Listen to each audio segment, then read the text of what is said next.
नमस्कार। सब ठीक होंगे ऐसा आशा करता हूँ। शुरू करते हैं आज। मिडेवल इंडिया में जो मतलब बाकी था 12 पेज करा दिया था, बाकी जो 12 पेज हैं वो कर लेते हैं। जल्दी जल्दी करते हैं। और हाँ, लिंक जो है PDF के डिस्क्रिप्शन में मिल जाएगी। तो शुरू करते हैं। सूफी एवं भक्ति आंदोलन के बारे में देखते हैं। तज़किरा क्या था? तज़किरा सूफी संतों की जीवनियों का स्मरण जो होता है उसे तज़किरा कहा जाता है। पहला जो था सियारुल औलिया का था, मीर खुर्द किरमानी ने लिखा था। जो मतलब सियारुल औलिया था, सूफी संतों का जो जीवनियों का स्मरण था, उसे सियारुल औलिया कहा जाता है। किसने तैयार किया? मीर खुर्द किरमानी ने। अखबारुल अखराक अखियार था, अब्दुल हक मुहादिस ने। ये दोनों प्रश्न आए हैं UP PCS में, इसलिए मैं पढ़ा रहा हूँ कि सियारुल औलिया मीर खुर्द किरमानी ने, जबकि अखबार उल अखियार अब्दुल हक मुहद्दिस ने। शुरू करते हैं कि खानका क्या होता था? सूफी संतों का निवास स्थान जो होता है खानका। मलफूजात क्या होता था? सूफी संतों के कथनों का संग्रह। सूफी संतों के कथनों का संग्रह क्या होता था? मलफूजा। जबकि तज़किरा क्या होता था? सूफी संतों की जीवनियों का स्मरण होता था। अबू यजदी अल बिस्तामी, फना शब्द का प्रयोग पहली बार इन्होंने किया था। और बासरा क्या होता था? बासरा जो शरीयत की प्रधानता को स्वीकारते थे, और बेसरा शरीयत की प्रधानता को नहीं मानते थे। कैसे आप याद करेंगे, भूल जाएं? बेशरम शब्द होता है। बेशरम जो होते हैं मतलब इज्जत सब छोड़ देते हैं, वैसे याद करो कि शरीयत की प्रधानता को नहीं मानते थे, वो बेसरा थे। और बासरा जो थे, जो शरीयत की प्रधानता को स्वीकारते थे। वैसे बा मतलब साथ होना, बे मतलब छोड़ देना होता है। जो शरीयत की प्रधानता नहीं मानते थे उसे मज्जुम कहलाते थे। शुरू करते संप्रदाय के बारे में देख लेते हैं। चिश्तिया संप्रदाय। चिश्तिया संप्रदाय के मूल संस्थापक जो थे अबू इसहाक सामी और ख्वाजा अबू अब्दाल चिश्ती थे। याद रखिएगा कि कौन थे? अबू इसहाक सामी और ख्वाजा अबू अब्दाल चिश्ती थे। चिश्ती शहर कहाँ है? मध्य अफगानिस्तान में है। और अकबर यहाँ पर 14 बार आया। कितनी बार आया है? 14 बार यहाँ आया है। भारत में कौन शुरुआत किया? मोइनुद्दीन चिश्ती ने। मोइनुद्दीन चिश्ती 1143 से 1235 के बीच में अजमेर में इनका मेन खानका था, जहाँ रहते थे। मोहम्मद बिन तुगलक पहला शासक था जो यहाँ आया था। मोहम्मद बिन तुगलक, याद रखिएगा, तुगलक वंश का। शिष्य कौन थे मोइनुद्दीन चिश्ती के? हमीदुद्दीन नागौरी और कुतुबुद्दीन बख्तियार काकी। याद रखिएगा, हमीदुद्दीन नागौरी और कुतुबुद्दीन बख्तियार काकी। समा क्या होती थी? समा संगीत गोष्ठी होती थी। और पहली इमारत, यहाँ जो पहली इमारत है, मालवा शासक गयासुद्दीन खिलजी ने बनवाया था। यहाँ जो मालवा शासक खिलजी ने बनवाया था 15वीं शताब्दी में, जो पहली इमारत यहाँ बनी थी। और इसमें देखेंगे कि मोइनुद्दीन चिश्ती के आगे जो उनके शिष्य थे कुतुबुद्दीन बख्तियार काकी। कुतुबुद्दीन बख्तियार काकी के शिष्य कौन था?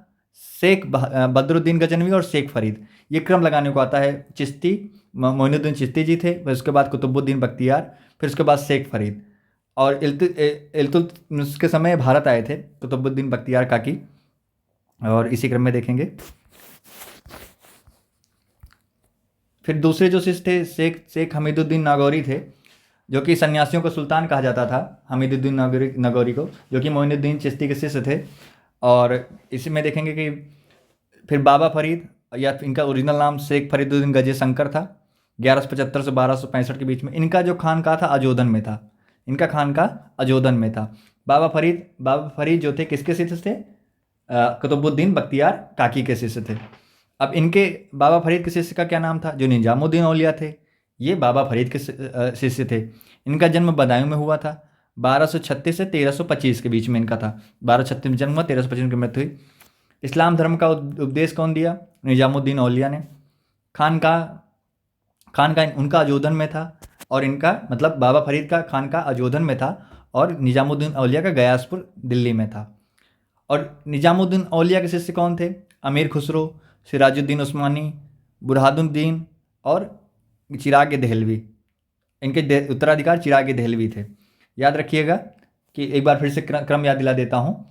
सबसे पहले मोइनुद्दीन चिश्ती, फिर उसके बाद कुतुबुद्दीन बख्तियार काकी। कुतुबुद्दीन बख्तियार काकी के बाद बाबा फरीद। बाबा फरीद के शिष्य कौन था? निजामुद्दीन औलिया। और निजामुद्दीन औलिया का शिष्य अमीर खुसरो। याद रखिएगा, क्रम याद रखिएगा पांचों लोगों का। अमीर खुसरो किसके किसके समय थे? अमीर खुसरो बलबन के समय थे, कैकूबाद के समय थे, जलालुद्दीन खिलजी के समय थे, अलाउद्दीन के समय थे, मुबारक शाह के समय थे, गयासुद्दीन तुगलक के समय थे। इनके समय थे। और दक्षिण भारत में चिश्तिया संप्रदाय के संस्थापक कौन था? शेख बुरहानुद्दीन गरीब थे। शेख बुरहानुद्दीन गरीब जो थे वो दक्षिण भारत में चिश्तिया संप्रदाय के संस्थापक थे। इनका खानका दौलताबाद में था। मलफूजात क्या था? कथनों का संग्रह हुआ करता था, उसे मलफूजात कहते थे। कौल कौल में कहावत की शुरुआत हुई थी। और इसी क्रम में देखेंगे मलफूजात सूफी संतों की बातचीत या कथनों का संग्रह हुआ करता था। उपमहाद्वीप के सभी दरगाहों पर कव्वाली गाई जाती थी। मकतूबात क्या होता था? लिखे गए पत्रों का संकलन हुआ करता था।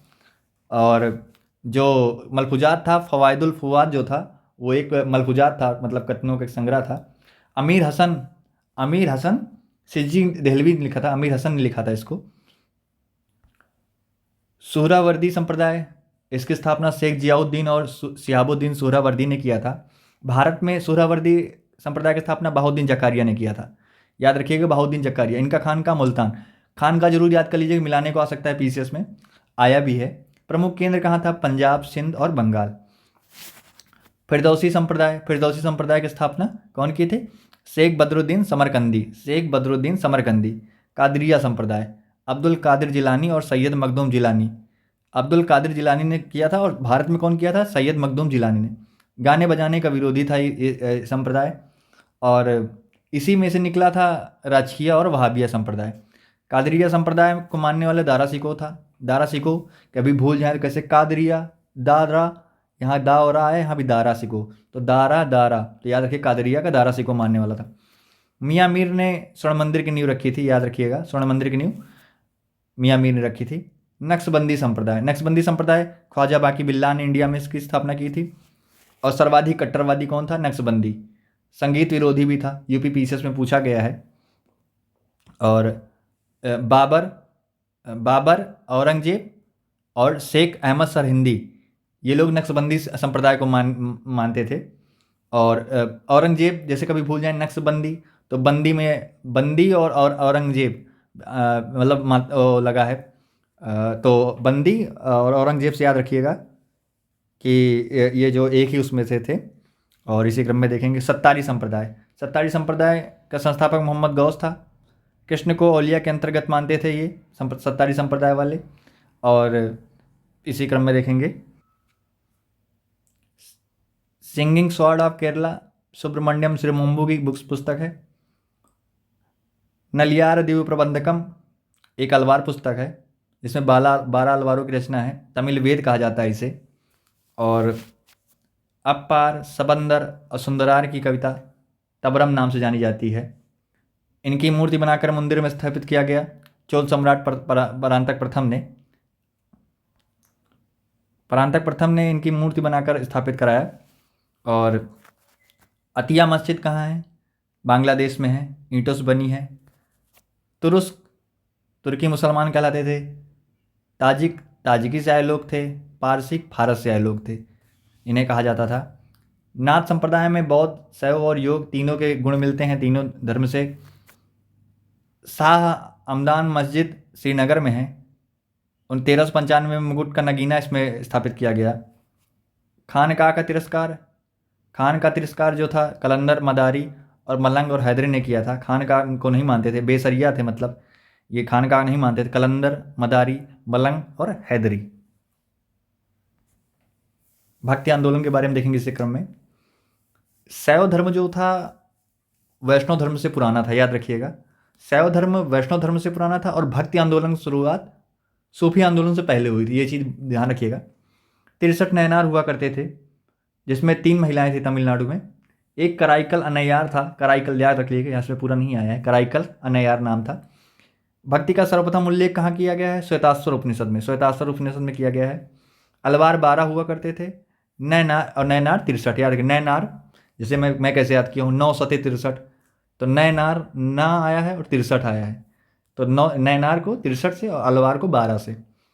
अलवार एकेश्वरवादी हुआ करते थे।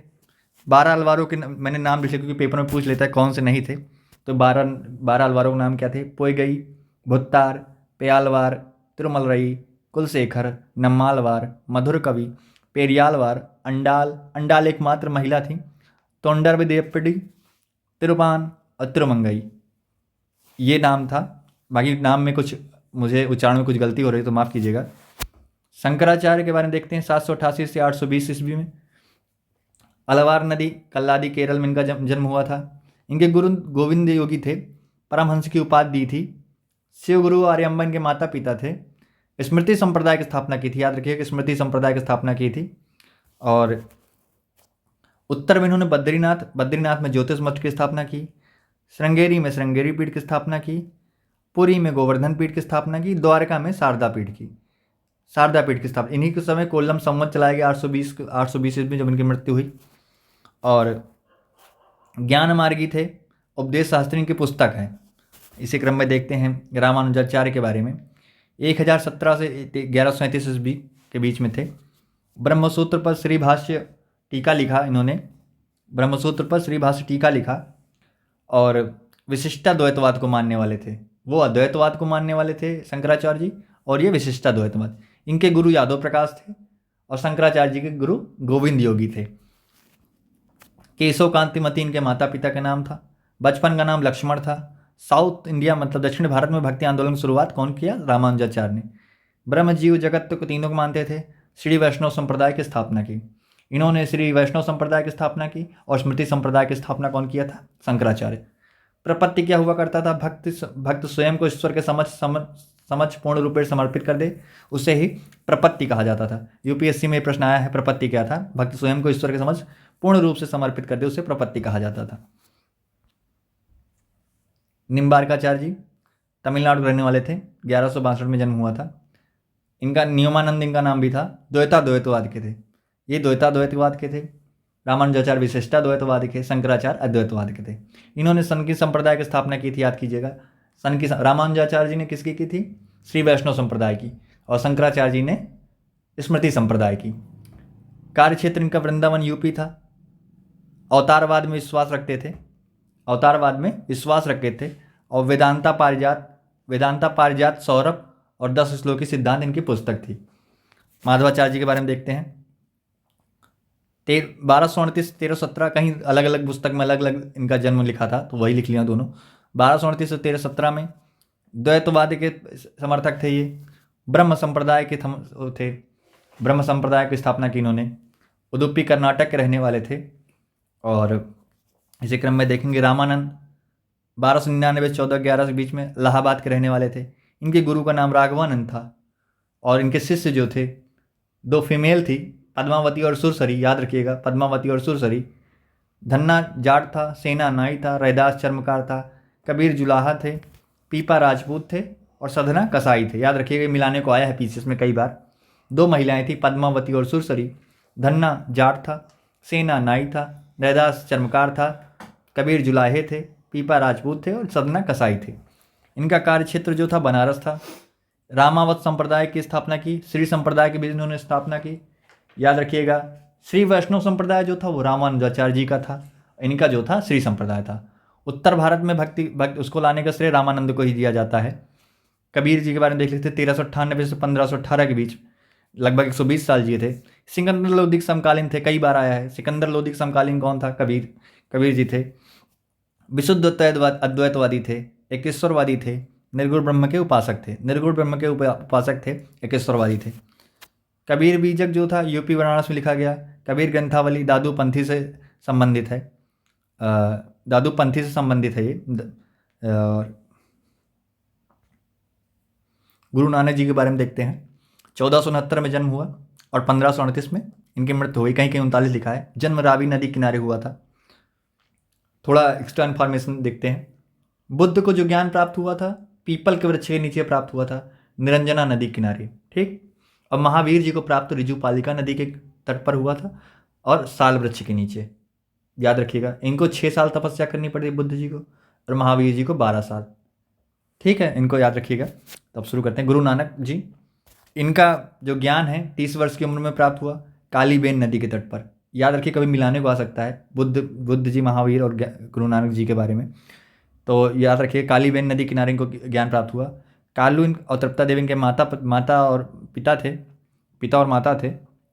पत्नी का नाम सुलाखिन था और श्रीचंद्र लक्ष्मीदास इनके पुत्र थे। उदादीसी क्या था? 5 बार देश का चक्कर लगा, उसे उदादीसी कहा जाता है। शब्द लिखा इन्होंने। और मरघना रबाब क्या था? बजाने के यंत्र था। लंगर की शुरुआत कौन की? गुरु नानक जी ने की थी। अवतार में विश्वास नहीं करते थे। यज्ञ, मूर्ति पूजा और कठोर तप को नहीं मानते थे। हिंदू मुस्लिम धर्मग्रंथ को नकारा इन्होंने। संगत के नियम को निर्धारित किए, उपासना का मतलब निर्धारित किया।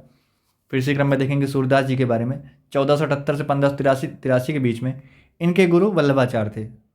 सूरदास जी को पुष्टिमार्ग का जहाज कहा जाता है। सूर सागर इनकी पुस्तक थी।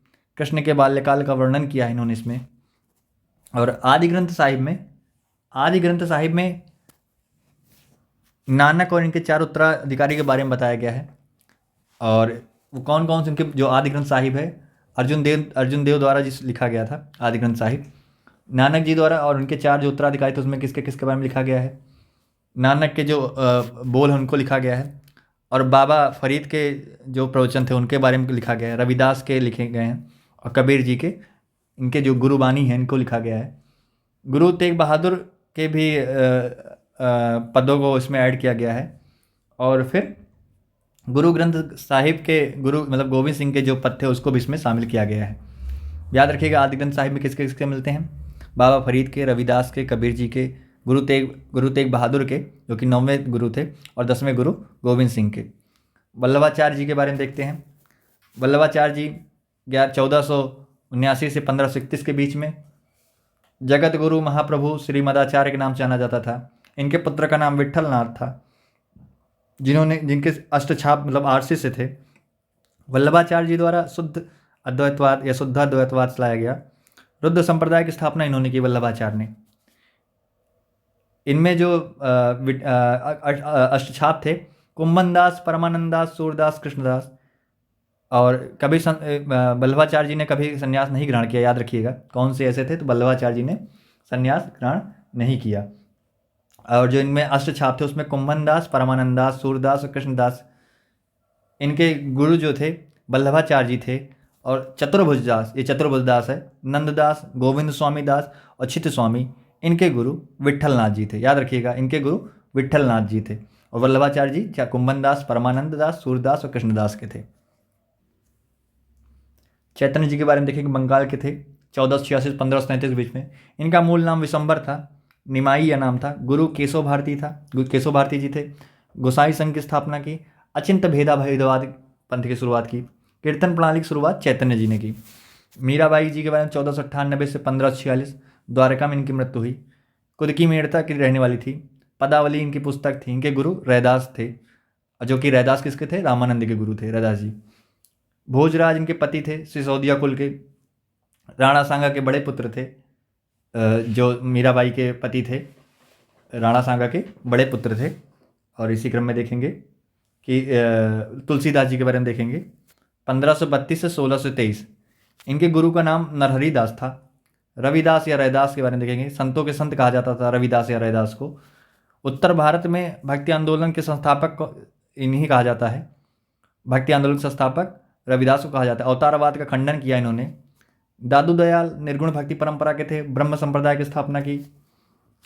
शंकर देव जी के बारे में 15वीं शताब्दी के अंत में इन्होंने सत्रया मठ तथा नामघर की स्थापना की। भगवती धर्म के संस्थापक थे। कीर्तन घोष इनकी प्रमुख पुस्तक थी। और अत्यधिक ज्ञान के प्रचार के लिए प्रार्थना गृह था, नामघर जिसे कहा जाता था। नामदेव वरकरी संप्रदाय के संस्थापक थे। 1270-1350 में प्रारंभ में सगुण, बाद में निर्गुण हो गए। इनके पद जो है गुरु ग्रंथ साहिब में मिलते हैं। गुरु ग्रंथ साहिब में नामदेव जी के पद मिलते हैं। तुकाराम जी भी वरकरी संप्रदाय से थे। शिवाजी के समकालीन थे तुकाराम जी, 1608 से 1650। शिक्षा अभंग के रूप में था, जो शिक्षा थी दी इनकी शिक्षा जो है। रैदास कबीर के समकालीन थे, याद रखिएगा। दादू दयाल जी अहमदाबाद के थे, 1544 से 1603 के बीच में। रामदास शिवाजी के समकालीन थे। समकालीन पूछता है कभी कभी। दासबोध इनकी पुस्तक के नाम था। और धरकरी संप्रदाय की स्थापना इन्होंने की। बसेश्वर के बारे में देख लेते हैं। 1168 के बीच में कर्नाटक में कलचुरी वंश के राजा विज्जल के समय के थे। ब्राह्मी शब्द कन्नड़ कवि थे बसेश्वर। और इनके जो वचन थे, वचन कन्नड़ भाषा में स्त्री पुरुष द्वारा रचित था। अनुभव मंतव्य की शुरुआत कौन किया? बसेश्वर ने किया। बसेश्वर ने पुनर्जन्म को नहीं माना, जाति प्रथा का विरोध किया। बहुत इंपॉर्टेंट है, ये पेपर में बहुत आता है। मध्यकालीन विदेश यात्री सुलेमान 857 ईस्वी में अरब यात्री था। पाल राजाओं को राहमी बोला। अल मसूदी 915-916 ईस्वी में बगदाद यात्री था। प्रतिहार शासक महिपाल प्रथम के दरबार में आया था। इसकी पुस्तक का नाम मरुजुल जहान था। अलबरूनी अबू रेहान जो है था, किताबुल हिंद या तहकीक हिंद इसकी पुस्तक का नाम था। अरबी भाषा में थी, याद रखिए फारसी में नहीं थी, अरबी में थी। सचाऊ ने इसका इंग्लिश में अनुवाद किया और रजनीकांत ने हिंदी में। याद रखिए रजनीकांत ने हिंदी में किया और सचाऊ ने इंग्लिश में। अलबरूनी ने पुराणों का अध्ययन करने वाला प्रथम मुसलमान कौन था? तो पुराणों का अध्ययन करने वाला प्रथम मुसलमान अलबरूनी था, याद रखिएगा। मार्को पोलो 1292-93 में आया। इटली का रहने वाला था। मध्यकालीन यात्रियों को राजकुमार कहलाता था। साउथ इंडिया मतलब पांड्य कुलशेखर के दरबार में आया, पांड्य शासक कुलशेखर। इब्न बतूता 1337 ईस्वी में मोहम्मद बिन तुगलक के दरबार में आया। मोरक्को का रहने वाला था, याद रखिएगा। शेख फता अबू अब्दुल्लाह नाम था इसका। रेहला इसकी पुस्तक थी। निकोलो कॉन्टी 1420-1421 ईस्वी में इटली का रहने वाला था। विजयनगर आने वाला सबसे पहला था और देवराय प्रथम के दरबार में आया था। अब्दुल रज्जाक 1443 से 1414 के बीच में ईरान का रहने वाला था। देवराय द्वितीय के उसमें आया था दरबार में। याद रखिए क्रम पूछ लेता है कि कौन पहले आया कौन बाद में आया, तो ये क्रम वाइज है, एक बार देख लीजिएगा, अच्छे से याद कर लीजिएगा। अब्दुल रज्जाक देवराय द्वितीय के समय आया, देवराय प्रथम के समय निकोलो कॉन्टी आया था। निकोलो कॉन्टी इटली का रहने वाला था, अब्दुल रज्जाक ईरान का रहने वाला था।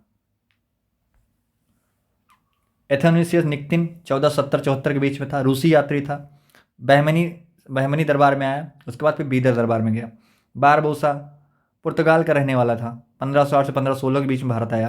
कृष्णदेव राय के दरबार में आया। कृष्णदेव राय 1509 से 1529 के बीच में थे। और डोमिगो पायस पुर्तगाल का रहने वाला था, ये भी कृष्णदेव राय के समय आया था, 1520 से 22 के बीच में। आप कमेंट करके बताएं कि कृष्णदेव राय संगम, सालू, तुलु, अराविडु इन चारों में से किस वंश से संबंधित था। नूनीस जो था पुर्तगाल का रहने वाला था। तुलु वंश अच्युत देवराय के समय आया, 1535 में 37 के बीच में। जयदेव की पुस्तक थी गीत गोविंदम रतिमंजरी। लक्ष्मण सेन का राज कवि था। अमीर खुसरो के बारे में देख लेते हैं, 1253 से 1325 में। एनसीईआरटी में 1252 लिखा है, याद रखिएगा। एनसीईआरटी में 1252 लिखा है। और इसी क्रम में देखेंगे कि वास्तविक नाम क्या था। इनका वास्तविक नाम जो था अबुल हसन यामनुद्दीन खुसरो था। यूपी के एटा जिला में इनका जन्म हुआ था। काशीराम नगर जिला था जो था। औलिया इनके गुरु थे। इन्होंने 6 शासकों के दरबार में थे, खिलजी और तुगलक के, जो कि मैंने पहले बता दिया। वीणा और सारंगी को मिलाकर इन्होंने सितार बना दिया। पखावज का निर्माण इन्होंने किया। स्वयं को तूती हिंद कहा।